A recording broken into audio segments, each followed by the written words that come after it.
जरा सोचिए, आंखें बंद कीजिए और महसूस कीजिए जिस घर में आपने पहली सांस ली, जिस माँ की गोद में आपका सिर टिका, जिस पिता की आवाज़ में आपने दुनिया को समझा। यह सब धोखा था, एक खूबसूरत धोखा। आपको लगता है कि आप गलती से उस परिवार में आए, आपको लगता है कि वो लोग रैंडम थे। नहीं, आपका जन्म, आपका भाई, आपकी बहन और यहाँ तक कि वो इंसान जिसने आपको सबसे ज़्यादा चोट पहुँचाई, ये सब उस परम नाटककार की सबसे बड़ी स्क्रिप्ट का हिस्सा है। आपका परिवार कोई इत्तेफाक नहीं है, आपका परिवार आपके पिछले जन्म के कर्जों का हिसाब है।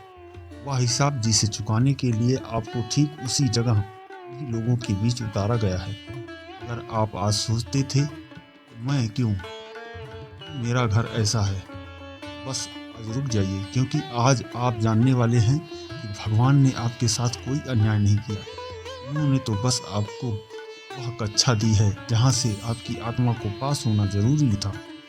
यही कहानी थोड़ा कड़वी है, पर यही आपके जीवन का सबसे बड़ी सच्चाई है। दोस्तों, सत्य को अपने भीतर गहराई से उतरने दें। आपका इस धरती पर आना किसी भौतिक दुर्घटना का परिणाम नहीं है। आपका जन्म, आपका स्थान, आपका समय, यह सब ईश्वर की अत्यंत सूक्ष्म योजना का हिस्सा है। कल्पना कीजिए कि पूरा ब्रह्मांड एक विशालकाय शतरंज बोर्ड है और हर आत्मा एक मोहरा।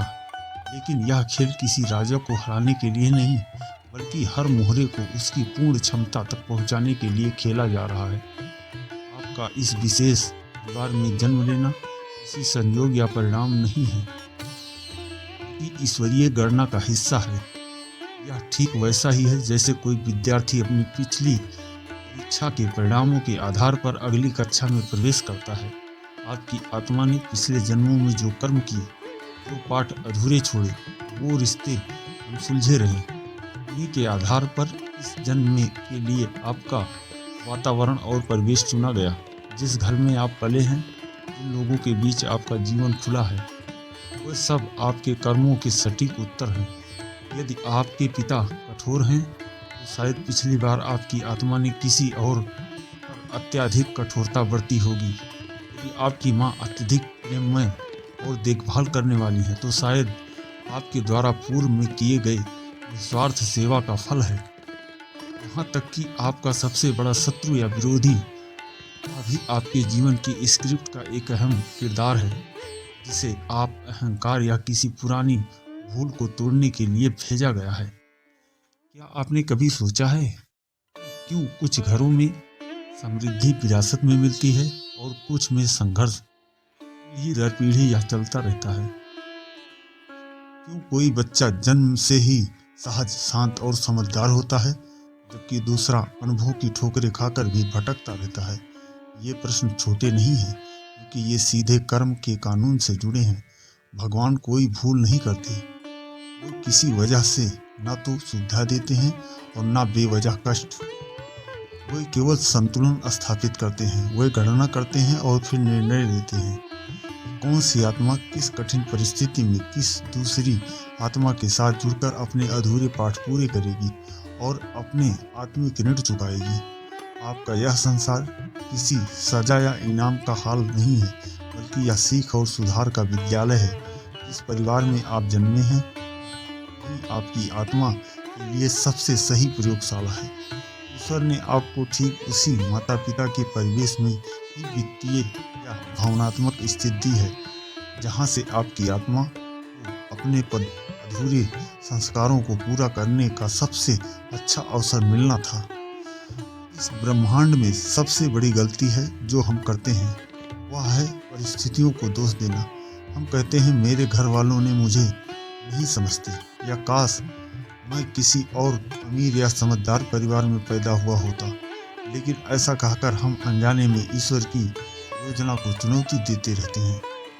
अगर कोई आत्मा अपने पिछले जन्मों में अत्यधिक अभिमान से भरी रही, स्वयं को सर्वश्रेष्ठ मानती रही, उसे इस जन्म में ऐसे लोगों के बीच रखा जाता है जो उसे झुकना सिखाएं, जो उसे बार बार अनदेखा करें, ताकि वह समझे कि इंसान बाहर से नहीं बल्कि विनम्रता उसके भीतर होती है। अगर किसी आत्मा ने दूसरे की भावनाओं को तिरस्कृत किया तो अब उसे उस स्थिति में रखा जाता है जहां उसे तिरस्कार की पीड़ा को महसूस करना पड़े, जहां उसे लगे उसका कोई उत्तर नहीं है। भगवान हमेशा वही करवाते हैं जो हमारी आत्मा को अगले स्तर तक पहुंचाने के लिए आवश्यक होता है। उनका प्रेम कोमल नहीं बल्कि कठोर होता है, क्योंकि वे जानते हैं कि सच्ची समझ केवल संघर्ष से आती है। वे हमें फूलों से नहीं कांटों से सिखाते हैं, ताकि हमारी आत्मा मजबूत बने और अगली बार जब हम किसी और जीवन में जाएं तो खुद किसी के फूल न बन सके। आपके जीवन में दो लोग हैं, वो आपकी आत्मा के आईने हैं। वे आपके भीतर किसी न किसी कमजोरी को दिखा रहे हैं। जो आपका क्रोध दिलाता है वह आपके भीतर अधैर्य और नियंत्रण की कमी का दर्पण है। जो आपको पीड़ा पहुंचाता है वह आपके भीतर की उस माफी की जरूरत को देखता है जो आपको पहले किसी और को देनी थी। जो आपको तिरस्कार दिखाता है वह आपके भीतर के अहंकार को जगाता है, ताकि आप उसे देख सके और तोड़ सके। आपको केवल पहचानना है कि कौन क्या सिखाने आया है। भगवान कभी सीधे नहीं बोलते, वे लोगों के रूप में बोलते हैं। वो माँ के रूप में बोलते हैं, वो जो हर दर्द में कहती है सब ठीक हो जाएगा। वो पिता के रूप में बोलते हैं तो कठोर शब्दों में भी सुरक्षा की भावना रखते हैं। वो उस रिश्ते के रूप में बोलते हैं जिसे आपने सबसे कठिन समझते हैं, ताकि आप धैर्य और अर्थ जान सकें। आपका परिवार आपके खिलाफ नहीं है, वो केवल एक माध्यम है जिसने भगवान को आपके असली शुद्ध रूप में पहुंचा दिया है, ताकि आपके जीवन में जो झगड़े, सहमति और अपेक्षाएं हैं वे भगवान की बनाई हुई आत्मनिरीक्षण की प्रक्रिया हैं। अगर सब कुछ आसान और आरामदायक होता तो कोई कुछ सीखता ही नहीं। भगवान जानते हैं कि आराम आत्मा को सुला देता है, लेकिन संघर्ष जागृत कर देता है।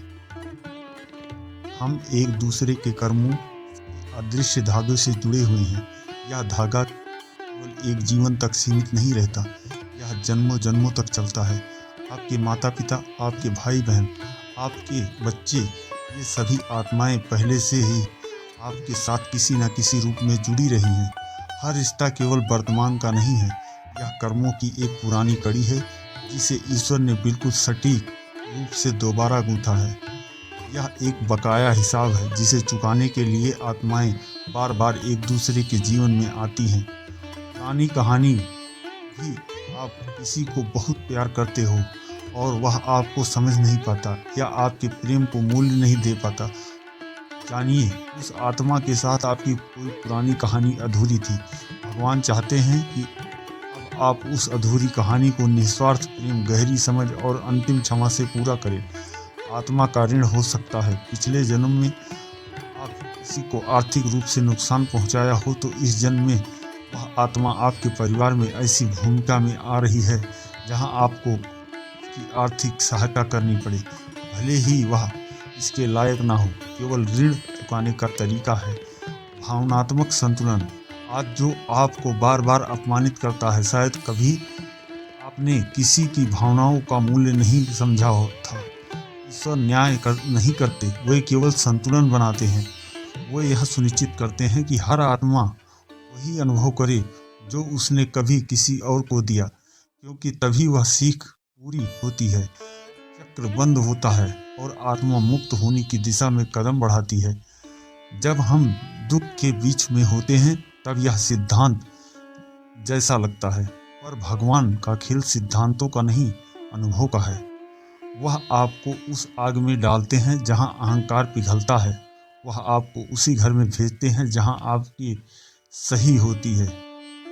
वह आपकी भावना टूटती है और जब वह भावना टूट जाती है तभी ईश्वर का प्रकाश भीतर उतरता है। याद रखिए, परिवार केवल खून का रिश्ता नहीं है, यह आत्माओं का बंधन है जिन्हें ईश्वर ने एक साथ रखा है, ताकि आप में करुणा जागे, आप में समझ जागे और सबसे बढ़कर आप में वह विनम्रता जागे जो केवल जानने के लिए नहीं बल्कि जीने के लिए आती है। जब आप यह समझने लगते हैं कि आपका परिवार ईश्वर की दी हुई कक्षा है। जीवन की शिकायतें खत्म हो जाती हैं और आभार शुरू हो जाता है। जब कभी आपके मन में यह सवाल उठे कि क्यों मैं इस परिवार में आया, बस मुस्कुराइए और कहिए, क्योंकि मेरी यही कक्षा है और यही मेरे भगवान का निर्णय है। यही स्वीकृति ही मोक्ष की पहली पीढ़ी है। जब आप यह समझ जाते हैं तो आपका परिवार में संघर्ष नहीं बल्कि उन्हें सीख मिलती है। आप उन्हें बदलने नहीं आए हैं, आप अपने भीतर कुछ बदलने आए हैं। भगवान ने आपको इस परिवार में इसलिए नहीं भेजा कि आप सुख पाएं, बल्कि इसलिए भेजा है कि आप स्वयं को पहचानें, और वह पहचान ही आपकी यात्रा की सबसे बड़ा उद्देश्य है। जब आप यह महसूस करने लगते हैं कि यह सब मेरे लिए ही है, तो क्रोध, दुख और पीड़ा सब अपने आप अर्थ खो देते हैं। हर सुबह आप अपने परिवार को देखते हुए मुस्कुराते हैं, क्योंकि आप समझते हैं कि ये आत्माएं मुझसे उसी ईश्वर की ओर ले जा रही हैं जिससे मैं आया हूँ। हर रात जब आप थक कर सोएं, अपने मन को यह कहें, हे प्रभु धन्यवाद, आपने मुझे इन आत्माओं के बीच में रखा जिन्होंने मुझे प्रेम, धैर्य और क्षमा सिखाई। देखिए, धीरे धीरे जीवन कितना शांत हो जाएगा। जो रिश्ते पहले बोझ लगते थे अब वो साधना बन जाएंगे, और जो परिवार कभी आपको सीमित लगता था वही अब मोक्ष के कारण का द्वार बन जाएगा। इस क्षण रुकिए, एक क्षण भीतर देखिए। आपने कभी सोचा था कि आपका जन्म इतना अर्थपूर्ण, आपका परिवार कोई सामान्य जगह नहीं है बल्कि भगवान का चयनित एक आध्यात्मिक क्षेत्र है। अब हम गहराई में उतरते हैं। अगर हम पूरे जीवन को एक दिव्य नाटक समझ लें, तो आपके परिवार में हर सदस्य एक अद्वितीय भूमिका निभा रहा है। यह भूमिकाएं परम नाटककार ईश्वर द्वारा तय की गई हैं। उनकी दृष्टि में कोई भी पात्र अनावश्यक नहीं है और कोई भी संवाद व्यर्थ नहीं है। हर एक व्यक्ति का व्यवहार, भले ही वह अपने को कितना भी कष्टदायक क्यों ना लगे, आपकी आत्मा के विकास के लिए अत्यंत आवश्यक है। कल्पना कीजिए कि भगवान ने हर आत्मा को एक मंच पर खड़ा कर दिया। कोई पिता बनेगा जो अनुशासन और सुरक्षा दिखाता है, कोई माँ बनेगी जो निस्वार्थ प्रेम और करुणा का पाठ पढ़ाती है, कोई संतान बनेगा जो त्याग और जिम्मेदारी का अनुभव कराता है, कोई विरोधी बनेगा जो धैर्य की सीमा को परखता है। सबका उद्देश्य एक ही है, आत्मा को पूर्णता पहुंचाना। हम अक्सर पात्रों की भूमिकाओं को देखकर उनसे लड़ने लगते हैं। जब पिता कठोर बनते हैं तो हम उनसे लड़ते हैं, जब माँ अत्यधिक चिंता करती है तो हम उनसे लड़ते हैं। ऐसा करके हम अनजाने में भगवान की कथा को चुनौती दे रहे होते हैं। लेकिन जब आप इस पात्र को केवल एक अभिनेता के रूप में देखने लगते हैं जिसकी भूमिका आपके विकास के लिए लिखी जाती है, तो ईश्वर के साथ सहमत होकर चलना शुरू कर देते हैं। जो आत्मा यह सब समझ लेती है वह कभी किसी को रुष्ट नहीं करती है। वह जानती है यह सब उसी का खेल है जिसने खुद से ही पिछले जन्मों में रचा था। जब पिता कठोर बनते हैं तो वह जानती है कि यह मेरे धैर्य की परीक्षा है। जब भाई नाराज होता है तो वह जानती है कि यह पुराने कर्मों का बकाया है। और जब कोई सदस्य आपको छोड़कर चला जाता है तो वह यह समझती है कि आत्मा ने अपना पाठ पूरा कर चुकी है और उसका इस जन्म का उद्देश्य पूर्ण हो गया है। हर मिलन का उद्देश्य होता है और हर बिछड़ने का एक आशीर्वाद। भगवान कभी गलती नहीं करते, वे केवल आत्माओं की अदला बदली करते हैं कि हर आत्मा अपनी यात्रा पूरी कर सके। जो आज आपके परिवार में है वो शायद कल किसी और आत्मा के साथ होंगे और किसी और कहानी को पूरा करने के लिए, लेकिन उनके आपके जीवन में होना यह आपकी आत्मा के पाठों को संकेत देता है। भगवान कभी सीधे तौर पर हमसे बात नहीं करते, वे रिश्तों के रूप में प्रकट होते हैं। हर रिश्ते में, यहाँ तक कि सबसे तनावपूर्ण रिश्ते में भी ईश्वरीय संवाद छिपा होता है। हमें बस उस संवाद को समझने की आंखें होनी चाहिए। अगर कोई परिवार का सदस्य आपको हर बार निराश करता है तो ईश्वर आपसे कह रहे हैं, इस रिश्ते से अपेक्षा रखना छोड़ दो। आपकी खुशी के लिए दूसरों पर निर्भर होना छोड़ दो। आपकी शक्ति वापस लो। अगर कोई आपको बार बार धोखा देता है तो भगवान आपसे कह रहे हैं तुम्हारे भीतर का भोलापन और आत्मविश्वास इस स्थिति को आकर्षित कर रहा है। उसे ठीक करो और उस आत्मा को क्षमा करो, क्योंकि उसने तुम्हें एक महत्वपूर्ण पाठ पढ़ाया है। यही वह क्षण होता है जब क्षमा की शक्ति सबसे महत्वपूर्ण हो जाती है। जब आप किसी को क्षमा करते हैं तो आप केवल उस व्यक्ति को ही मुक्त नहीं करते, आप खुद के कर्मों के बंधन से मुक्त करते हैं। आप उस पुराने बकाया का हिसाब चुका देते हैं और कहते हैं हिसाब पूरा हुआ, मैं अब आगे बढ़ता हूँ। जो व्यक्ति अपनी आत्मा को जीतना चाहता है उसे भगवान का सबसे कठोर परिस्थितियों में डालते हैं, क्योंकि भगवान जानते हैं सच्चा त्याग तभी आ जाता है जब आपके पास त्याग करने के लिए कुछ हो। सच्चा प्रेम तभी आता है जब आपको ऐसे लोगों से भी प्रेम करना पड़े जो आपको नहीं समझते। परिवार इसलिए नहीं पुरस्कार या दंड का स्थान नहीं है, यह एक आध्यात्मिक विकास की प्रयोगशाला है। जब आप यह जान जाते हैं कि मेरा परिवार ईश्वर की दी हुई कक्षा है तो शिकायतें खत्म हो जाती हैं। फिर चाहे किसी ने आपको धोखा दिया हो या प्यार, आप उसे भी प्रमाण करते हैं, क्योंकि आप समझते हैं कि केवल यह एक माध्यम है। ईश्वर ने आपके माध्यम से मुझे कुछ सिखाया। जो यह समझ लेता है वह फिर कभी दूसरों से बदला नहीं लेता, क्योंकि केवल भगवान से कहता है धन्यवाद, आपने मुझे यह दिखाया कि मेरे भीतर क्या बदलना चाहिए। जब आत्मा इस स्थिति में पहुंच जाती है सब कुछ ईश्वर का है और सब कुछ मेरे भले के लिए है, तो परिवार अब बंधन नहीं रहता, वह साधना बन जाता है। हर संवाद, हर विवाद नहीं बल्कि यह तपस्या बन जाता है। रिश्ते की जटिलता अब भगवान का संगीत लगने लगती है। यही सच्ची भक्ति है। यहाँ इंसान भगवान से सिर्फ मांगना नहीं बल्कि उसके निर्णय को समझना सीख लेता है। जहाँ यह जान लेता है कि ईश्वर ने मुझे इस परिवार में इसलिए भेजा कि मैं सुख पाऊँ, बल्कि इसलिए भेजा कि मैं स्वयं को पहचानूं, और यह पहचान ही मोक्ष की पहली पीढ़ी है। जब आप यह महसूस करने लगते हैं कि मेरे लिए ही यह सब कुछ है, तो क्रोध, दुख, पीड़ा सब अपने अर्थ में खो जाते हैं। फिर हर सुबह आप अपने परिवार को देखकर मुस्कुराते हैं। आप समझते हैं कि ये आत्माएं मुझे उसी ईश्वर की ओर ले जा रही हैं जिससे मैं आया हूँ। उस क्षण आत्मा स्वतंत्र हो जाती है, क्योंकि अब वह किसी के से कुछ नहीं चाहती, वह केवल अनुभव करना चाहती है। अब परिवार उसके लिए केवल संबंध नहीं बल्कि प्रभु का प्रतिरूप है। वह हर चेहरे में भगवान को देखने लगती है। वह हर रिश्ते को धन्यवाद देती है, पिता को, वह अनुशासन के लिए माँ को भी धन्यवाद, निस्वार्थ प्रेम के लिए भाई बहन को धन्यवाद, निभाने और झगड़ा दोनों के लिए, यहाँ तक कि अपने विरोधी को भी धन्यवाद देती है जिसने उसे धैर्य और सहिष्णुता सिखाई। और यही वह अवस्था है जहाँ मनुष्य भक्त बनता है। भगवान कभी सीधे नहीं कहते कि मैं हूँ, वे रिश्तों के रूप में प्रकट होते हैं और धीरे धीरे कहते हैं पहचानो मुझे। जो मुझे पहचान लेता है वह धन्य हो जाता है, क्योंकि तब उसके लिए जीवन हर क्षण भक्ति मार्ग बन जाता है।